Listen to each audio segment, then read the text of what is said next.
कह रहे हैं कि यदि अजपा जाप 4 वर्ष तक सावधानी से कर लिया जाए तो मुझे इसका जो अनुभव हुआ है परम दयालु नारायण की कृपा से कि उसे 4 वर्ष में भगवत साक्षात्कार हो जाए। नारायण स्वामी को 4 वर्ष में, तो कह रहे नारायण भगवान की कृपा से इस दास को जो अनुभव हुआ अजपा जाप से 4 वर्ष में भगवत साक्षात्कार। पर अजपा जाप एक अलग है जो निरंतर चलता रहता है, चलाना नहीं पड़ता है। इतनी व्याकुलता इन महापुरुष के अंदर थी और इतने असंग थे, एक रस्सी केवल कमर में और टाट की पट्टी की लंगोटी, बस पूरा टाट ऐसे गमछे की तरह नहीं, केवल टाट की लंगोटी, एक रस्सी, बस पूरे जीवन में गर्मी सर्दी बरसात। और व्याकुलता इतनी थी कि प्राण त्यागने के लिए तैयार थे कि मुझे कोई सद्गुरु मिले। जब देखा कि उनके अनुकूल भाव नहीं बैठ रहा है तो हिमालय में पहाड़ी पे चढ़ के गिरने ही वाले थे अपने शरीर को नष्ट करने। कितनी बड़ी मुमुक्षुता। उसी समय पीछे से किसी ने पकड़ा और कहा, मंत्र ही तो चाहते हो ना, नारायण नारायण नारायण यही जपो, असंग रहो, असंग रहो, नारायण नारायण जपो। वो औरों की असंगता की बात जाने दो, शरीर से भी असंग हो गए। वो कह रहे कि 4 वर्ष में अजपा जाप से मेरे स्वामी नारायण की कृपा से इस गुलाम को भगवत साक्षात्कार हुआ। पहला जो दर्शन हुआ, इससे पता चलता है फिर आगे दर्शन होते रहे। पीछे छम छम की आवाज आई। अचानक वो इतना आकर्षण था कि मैं मुड़ा, देखा वो विमान की छोटी छोटी घंटियां बज रही थी। 4 पार्षद जो भगवान नारायण के आसपास थे और बीच में भगवान नारायण विराजमान थे।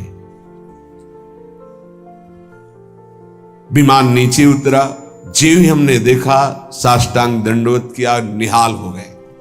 मेरे स्वामी नारायण, जो नाम जप करोगे भगवान वही रूप का अनुभव कराएंगे। उन्होंने कहा, अब तुम्हारा जीवन कर्तव्य पूर्ण हो गया, अब तुम्हारे लिए कोई कर्तव्य नहीं। बद्रिकाश्रम चले जाओ और वहां बस मेरा भजन करते रहो, तुम्हारा काम पूरा हो चुका है। इस साधन से मैं कृतकृत्य हो गया, अजपा जाप से। ये अजपा जाप सब कोई कर सकता है, पर इसमें ये नियम है, वाणी से सत्य बोलना। अजपा जाप उसी का चलेगा, सत्य बोलने वाले का। ये जब उतरे हैं भगवत मार्ग में तो झूठ काहे को बोले भाई, काहे को झूठ बोले। लेकिन झूठ का तो ऐसा राज्य हो चुका है जबान पे, मतलब समझी में नहीं आता कि हम झूठ बोल रहे हैं। और झूठ में कलयुग का वास है, असत्य, इसमें कलयुग का वास है। इसीलिए प्रायः सबकी वाणी से झूठ निकलता है। झूठे ही लेना, झूठे ही देना, झूठे ही भोजन, झूठ चबेना। तो कम से कम और भूले तो भूलो तुम जिन भूलो मालाधारी। अरे भगवत पार्षद, तुम क्यों भूल रहे हो कि तुम सत्य स्वरूप भगवान की आराधना करते हो। प्रेम पूर्वक जप करना, समदर्शित्व भाव लाना। अजपा जाप 24 घंटे होता है श्वास के साथ पहले। 4 वर्ष के साधन से विमान में आए हुए भगवान नारायण का दर्शन। भाई जी महाराज का तो ऐसे दर्शन, निज पार्षद जन निज जन थे, उनके बीच में भाई जी से पूछते जा रहे हैं, पूज्य श्री जयदयाल गोयनका जी, भगवान के चरण कितनी दूर हैं? बस बोले पास हैं, स्पर्श कर रहा हो। कैसे लोगों को विश्वास होगा? कैसे? जैसे वो एक विज्ञान से पढ़े लिखे डॉक्टर, तो उनको लग रहा था कि संत ऐसा कैसे कर सकते हैं कि किसी का कैंसर नष्ट कर दें। जैसे उनको लग, पूज्य राधा बाबा के प्रारब्ध को भाई जी ने अपने शरीर पर लिया देखो, नाटक करना अलग बात है, सिद्ध संत जन करुणामय होते हैं। कल फिर बताया था, उन्होंने अपने प्रारब्ध जो भजन साधन से एकत्रित किया हुआ उनको दिया, प्रारब्ध अपने ऊपर ले लिया, अपनी टांग कटा ली उनका कैंसर। भाई जी अस्पताल में भर्ती रहे राधा बाबा के प्रारब्ध को लेकर के। इन संतों की महान उदारता और महिमा को कैसे कोई जानेगा। ये अजपा जाप में बड़ी सामर्थ्य है। इसमें क्या होता है कि जपना नहीं होता है, पर यहां तक पहुंचना कठिन है। पीछे बताया गया था कि इतने समय तक अगर आप वैखरी से भजन करें, परसों ही शायद चर्चा हुई थी, फिर आपके कंठ से चलने लगेगा, फिर आपके हृदय से चलने लगेगा, फिर नाभि से चलने लगेगा। ये श्वास पर अभ्यास किया जाता है। ऐसा जैसे आवाज ना निकले पर आप गुनगुनाओ, नाक की वायु को अंदर से काटते हुए नाम के द्वारा, बस आवाज नहीं निकल रही, वो क्या चल रहा है श्वास में। हमने नारायण शब्द का अभ्यास किया। नारायण स्वामी जी कह रहे, जो हमें गुरुजी ने दिया नारायण नारायण। 24 घंटे इसका अभ्यास करते करते रोम रोम आनंद से भर गया और नारायण शब्द स्वाभाविक चलने लगा।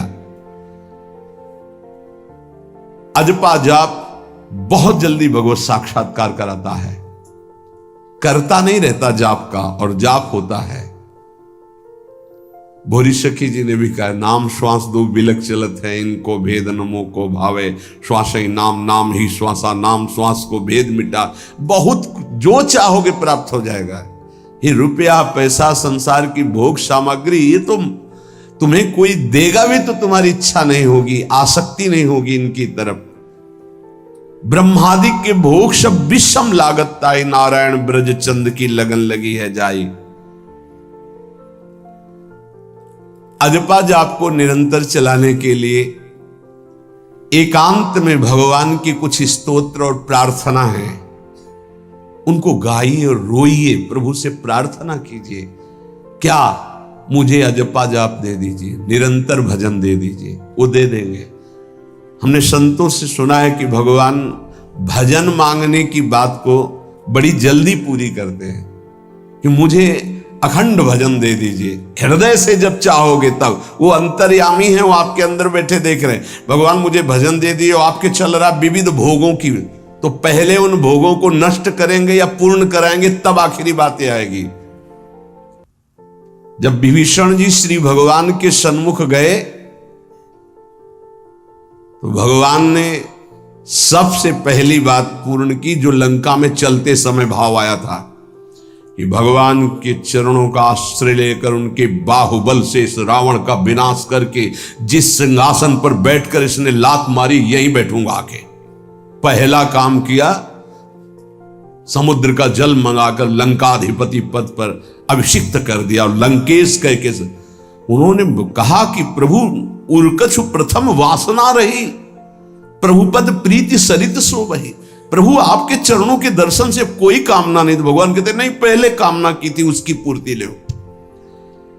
हम भगवान से भजन मांगेंगे, साथ में नाना प्रकार की वासनाएं हैं, तो इसीलिए जब बहुकाल करी सत्संगा, सत्संग सुनते सुनते ये दिमाग में बैठ जाता है कि भोग वासनाएं कामनाएं ये हमें फंसाने वाली हैं, हमें नहीं चाहिए। जब आपके अंदर से उदासीनता आएगी, तब भजन की मांग पूरी हो जाएगी। नारायण स्वामी कह रहे हैं, मन को वश में करने पर जो सुख मिलता है वो ब्रह्मा को भी सुख नहीं है। अब आप सोच लीजिए, मन के अधीन होने पर दुर्गति तो सब देख रहे हैं, लेकिन मन को वश में करने पर जो सुख है वो परमेष्ठी पद ब्रह्मा में भी नहीं है। इसीलिए भक्त कहता है, न पारमेष्ठ्यम न महेंद्र धिष्णम, नहीं चाहिए देवराज इंद्र का पद या ब्रह्मा का पद। ऐसा सुख स्वयं मिल गया, क्योंकि मन अधीन हो गया। इसलिए इस दास ने स्वामी नारायण की कृपा से इस मन को अधीन किया। नेत्रों से जलधारा बहने लगी और हर समय नारायण की छवि नेत्रों में बस गई और जिह्वा ने प्रबल रूप धारण कर लिया। नारायण नारायण नारायण नारायण। अभी जिह्वा प्रबल रूप, समोसा चटनी ये वो कैसे नाम मीठा लगे। राधा नाम सुधा रसम, पानी आया मुंह में? नहीं। राधा नाम सुधा रसम, पानी आया मुंह में? नहीं आया। वह भी गरम गरम समोसा चटनी ये या अमुक चीज या अमुक, मुंह में पानी आ जाएगा, क्योंकि हमारी जिह्वा का स्वाद बिगड़ गया। बोले हमारी जिह्वा प्रबल हो गई, किस बात में? रुकी नहीं रही। राधा राधा राधा राधा, जैसे राधा बाबा की। नारायण स्वामी जी कह रहे नारायण नारायण नारायण। हमने इसको कैसे वश में किया? बाजार में जाता, मिठाई की दुकान के सामने खड़े होता, जो सब चीज दिखाता, फिर कहता नारायण नारायण नारायण, कुछ नहीं मिलेगा। चलो फल की दुकान में जाता, जगह जगह इसको हर चीज दिखाया, कुछ नहीं दिया। ये हमको जलाया, वो हम नारायण नारायण के द्वारा इसको शांत किया। माया ने हर चीज मंगवाकर हमारे सामने रखी पर नहीं खाया। ध्यान दीजिए, महापुरुष अपने इसको लिखने के पहले उन्होंने लिखा है कि मैं कोई लेखक नहीं हूं, मैं उन साधकों के लिए जो भगवत साक्षात्कार करना चाहते हैं उनके लिए रात्रि में अपने प्रिय नारायण का भजन रोक करके कुछ बातें लिख रहा हूं। अगर इनको स्वीकार करोगे तो आपका भी अजपा जाप चलने लगेगा, आप भी भगवत साक्षात्कार कर लेंगे। जब हमने देखा कि बहुत सुंदर सुंदर भोजन बन करके हमारे सामने माया भेजने लगी, नारायण भेजने लगे, ऐसा नहीं कह रहे। देख लो साधक की चतुरता देखो। माया हमारे सामने अच्छा अच्छा भोजन पकवान, पर मैं कभी उन अच्छे भोजन को नहीं पाता, मामूली साधारण उससे निकाल करके भोजन पाता। जितने सिद्ध हुए हैं उनकी रहनी यही है। मिठाई चरफरा स्वादिष्ट जवान पर ना रखने का नियम ले लिया, ये बड़ी बात है। अभी कुछ समय पहले एक महापुरुष पधारे, उन्होंने पहले आजीवन मिठाई छोड़ दी, कोई मीठा, फिर नमक छोड़ दिया, फिर भगवदाकार वृत्ति में शरीर भी छोड़ दिया। क्या महापुरुषों ने पाया है कि हम प्राण और शरीरों को इस सब कुछ समझते। पहले ही बता दिया था 3 दिन पहले कि अमुक समय में शरीर छूटेगा, और हंसते खेलते सबके सामने शरीर समाधिस्थ होकर छोड़ दिया। मिठाई स्वादिष्ट चरफरा चाहते अजपा जाप, लेकिन गुलाब जामुन पा करके, बढ़िया बढ़िया पदार्थ पा करके, भाई इनका प्रभाव है, ये भजन में नहीं लगने देंगे। देख लेना, भजन में नहीं लगने देंगे। और अभी 10 दिन केवल हमें समय दो आप, फिर हम आपको देखेंगे कि आप कितना भरपेट भोजन पाते हैं। किसी भी मिठाई में चीनी नहीं पड़ेगी, और किसी भी दाल या कढ़ी में नमक नहीं पड़ेगा। मिलेगा सब कुछ, खीर भी मिलेगी, गुलाब जामुन भी मिलेगा, पर चीनी नहीं होगी। दाल भी होगी, सब्जी होगी, कढ़ी होगी, पर नमक नहीं होगा। चलेगा? 10 दिन बाद आप देखो अगर पेट न पचकने लगे तो स्वाद ही नहीं मिलेगा। ये क्या हो रहा है? ये जवान को संभालना है अजपा जाप के लिए। वो गोस्वामी तुलसीदास जी ने भी कहा है, अगर लोन बिना सब्जी ऐसे सीठा भोजन तो बहुत जल्दी नाम सिद्ध हो जाए। तो हम कह रहे चलो ऐसा नहीं सही, तो पर सात्विक और थोड़ा पाना सीखो। देखो माया की व्यवस्था में कमी नहीं रहेगी, व्यवस्था तो बहुत जोर की होती रहेगी, आप चिंता ना करें। खाते खाते मर जाएंगे, भोजन कम नहीं होगा। ये सृष्टि का क्रम है। आप अपने अगर जिह्वा को आपने विविध प्रकार का स्वाद दिया, तो इस दास ने जो अनुभव किया कि नाम जप नहीं चल पाएगा निरंतर। नारायण स्वामी कह रहे हैं, देख लो नाम चलाना है या रसेंद्री, थोड़ा नमक कम हो, नमक डलवा। अरे यार, कभी कभी तो साधु को ऐसा सौभाग्य मिलता है कि नमक ना हो, कभी ऐसा बिगड़ा है, चुपचाप दबा के प्रसन्नता से मन की इंद्री को, नहीं, शांत। कैसा भोजन, बहुत प्रसाद, बहुत सुंदर था। कभी ऐसा नहीं, कभी नमक ना हो, कभी का नहीं मांगना चाहिए, कम से कम थोड़ा तो कभी कभी अवसर मिले ऐसा। कभी खीर बनाओ, चीनी ना डालो, देखो ना बिल, कभी ऐसा। फिर देखो खीर कौन मांगता है, एक दोना के बाद मान लो उपदेश हो गया कि तो एक दोना के बाद खीर नहीं, वो अजपा जाप के लिए खीर मला है अजपा जाप के लिए। ये रसेंद्री का विलास बहुत विचित्र, बहुत विचित्र है। खाते खाते मीठा शुगर हो गया, खाते खाते परेशान, लेकिन फिर भी रसेंद्री नहीं मानती। जो निरंतर भजन करना चाहता है उसे 24 घंटे गुरुजनों के द्वारा बनाई हुई दिनचर्या में ही रहना चाहिए।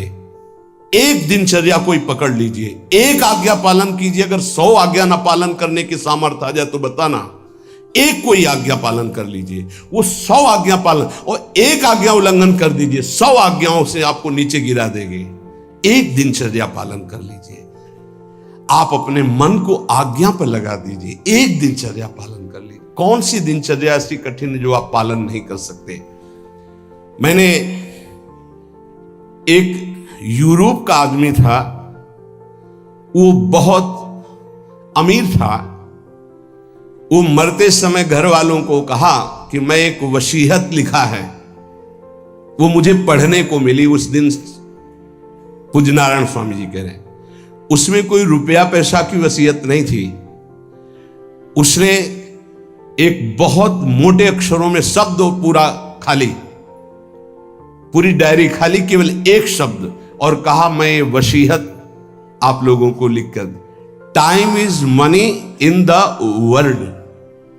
सही शब्द है कि गलत है? वो वर्ड होगा, हाँ, क्योंकि ज्यादा पढ़े लिखे। Time is money in the world. दुनिया में सबसे बड़ी संपत्ति समय है। दुनिया में सबसे बड़ी संपत्ति समय है। जब से मैंने ये पढ़ा तो इस दास ने समय की सदैव कद्र की है, हर समय को सार्थक किया है। या निरर्थक करने में समय की सार्थकता समझ रहे हैं। निरर्थक सोना, निरर्थक बातें करना, बिना भजन के जो सेकंड गया व्यर्थ गया। बहुत सुंदर बात है। जिसने समय की कीमत पहचान ली वो सबसे बड़ा संपत्तिवान